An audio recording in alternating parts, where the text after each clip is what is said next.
दोस्तों, आपने बहुत से लोगों को ये कहते सुना होगा कि हमारे पास समय नहीं है, लेकिन उनके पास समय बहुत होता है। वह व्यर्थ की चीज़ों में अपना समय गंवा देते हैं। हेलो नमस्कार दोस्तों, मैं हूं शभाजीत मौर्य और मैं आप सभी लोगों के लिए एक मोटिवेशनल कहानी लेकर के आया हूं। दोस्तों, इस कहानी को आप एंड तक देखिएगा। अगर आप एंड तक नहीं देखना चाहते हैं तो अभी इस कहानी को छोड़ करके जा सकते हैं, क्योंकि ये कहानी मैं उन्हीं लोगों के लिए लेकर के आता हूँ जो अपनी लाइफ में कुछ करना चाहते हैं, कुछ सीखना चाहते हैं। तो चलिए शुरू करते हैं। दोस्तों, यह कहानी हमारे गांव की है, रियल लाइफ स्टोरी है। दोस्तों, हमारे गांव में ही एक व्यक्ति था जो हमेशा स्मार्टफोन में बिजी रहता था, गेम्स वगैरह खेलता रहता था और जो भी उसके इम्पोर्टेंट काम भी होते थे उसे भी उस चक्कर में छोड़ दिया करता था। उसका एक दोस्त था। एक दिन प्रधान जी ने बुलाया कि सभी गांव वालों को आना है और हमसे मिलना है। तो उसके दोस्त ने आया, बोला चलो भाई प्रधान जी बुलाए हैं, चल कर के मिल के आते हैं, देखते हैं प्रधान जी क्या बताते हैं। लेकिन उस व्यक्ति ने कहा कि मेरे पास समय नहीं है, तुम जाओ, मैं बाद में आ जाऊंगा। इतना जब उसने कहा तो वह जो उसका दोस्त आया था बुलाने, वह चला गया प्रधान जी के पास और प्रधान जी से मिला। तो प्रधान जी ने बताया कि वो जो तुम्हारा दोस्त है वो क्यों नहीं आया। तो उसने प्रधान जी से बताया कि उसने कहा कि हमारे पास समय नहीं है। जब इतना प्रधान जी ने सुना तो प्रधान जी फ़ोन किए उस व्यक्ति के पास, बोले कि तुम आ जाओ और बहुत इम्पोर्टेंट काम है और मिलके ही बात होगी। तो फिर उस व्यक्ति ने कहा कि प्रधान जी अभी हमारे पास समय नहीं है और मैं थोड़ी देर बाद आता हूँ। तब उस व्यक्ति ने कहा, जो उसका दोस्त था, तो प्रधान जी से कहा कि प्रधान जी उसके पास हमेशा समय रहता है, जब भी मैं कोई काम कहता हूँ या उसका ही कोई इम्पोर्टेंट काम रहता है वो टाल देता है, क्योंकि वह पबजी में बिजी रहता है। प्रधान जी ने 1 घंटे बाद फिर से उस व्यक्ति को फ़ोन किया और कहा कि भाई साहब आप जल्दी आ जाइए, आपका ही बहुत इम्पोर्टेंट काम है। लेकिन यह प्रधान जी उस फ़ोन कॉल पर कहने वाले थे, लेकिन उस व्यक्ति ने प्रधान जी का फ़ोन नहीं उठाया, क्योंकि वह पबजी खेल रहा था, वह पबजी से डिस्टर्ब नहीं होना चाहता था। और प्रधान जी ने 2-3 बार उस व्यक्ति को फ़ोन किया और 2-3 बार उस व्यक्ति ने प्रधान जी का फ़ोन काट दिया।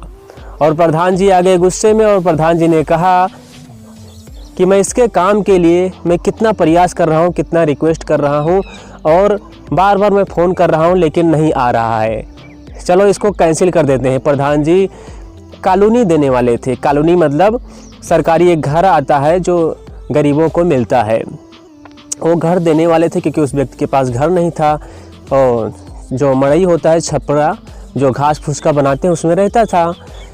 लेकिन जब वह नहीं गए तो प्रधान जी गुस्से में आ गए और उसका नाम काट दिए। बाकी सभी लोग जो गांव के गए हुए थे सभी लोगों का नाम रजिस्टर हुआ और कुछ दिनों बाद जब कॉलोनी आई, सबका घर आया बनने के लिए, तब वह व्यक्ति प्रधान जी के पास गया और प्रधान जी से बोलने लगा, प्रधान जी हमारा घर क्यों नहीं आया। तब प्रधान जी ने बताया कि मैंने तुम्हें कितनी बार कॉल किया, तुम्हारे दोस्त ने भी रिक्वेस्ट किया कि प्रधान जी ने बुलाया है, चलो मैंने भी तुम्हें फ़ोन किया, कितनी बार तुमने काट दिया। तब उस व्यक्ति की समझ में आया कि प्रधान जी हमारे ही बारे में सोच रहे थे और हमें घर देने वाले थे, लेकिन मैंने पबजी के चक्कर में अपना घर गंवा दिया। और उस व्यक्ति को काफ़ी अफसोस हुआ। उसके बाद उसने कभी भी किसी का फ़ोन डिस्कनेक्ट नहीं किया।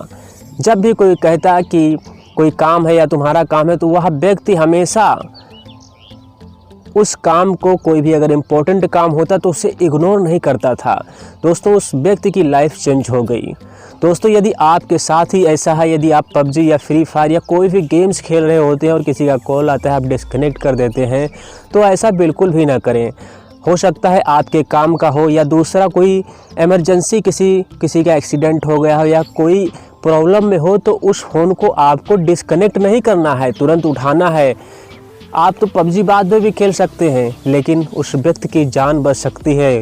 हो सकता है कोई इमरजेंसी हो, किसी व्यक्ति को आपकी बहुत ज़्यादा ज़रूरत हो, तो उस समय आपको वहाँ पहुँचना बहुत ज़रूरी है। तो दोस्तों, ये कहानी आप सभी लोगों को कैसी लगी आप हमें कमेंट बॉक्स में ज़रूर बताइएगा। और हाँ दोस्तों, यदि आप बहुत सारे बातों को इग्नोर कर देते हैं कि हमारे पास समय नहीं है। बाकी टाइम आप फेसबुक, इंस्टाग्राम, ट्विटर और कितने सारे ऐप्स हैं सोशल मीडिया के, उस पर वीडियोज़ देखना, मूवीज़ देखना, इन सब में बेस्ट कर रहे हैं। तो इन सब को आप इग्नोर कीजिए। जब आपके पास खाली समय हो तब आप इन सभी चीज़ों को दीजिए। सबसे मेन पॉइंट है, आप अपने जीवन में उन चीज़ों को लाइए जो आप पर काम करें, जिससे आप आगे बढ़ें, आप अपनी मंजिल तक पहुँचें। यदि आप इन्हीं सब चीज़ों में लगे रहेंगे तो आप जहाँ पर हैं वहीं पर रहेंगे, हो सकता है, और आप उससे नीचे दब जाएं। तो आप हमेशा सीखने की कोशिश कीजिए। दोस्तों, अपनी राय कमेंट बॉक्स में दीजिएगा और ऐसी ही और भी मोटिवेशनल कहानियाँ सुनने के लिए आप हमारे चैनल को सब्सक्राइब करके नोटिफिकेशन बेल को दबा सकते हैं, ताकि आने वाली कहानियों का अपडेट आप सभी लोगों को मिलता रहे। तो मिलते हैं किसी नेक्स्ट अच्छी मोटिवेशनल कहानी के साथ।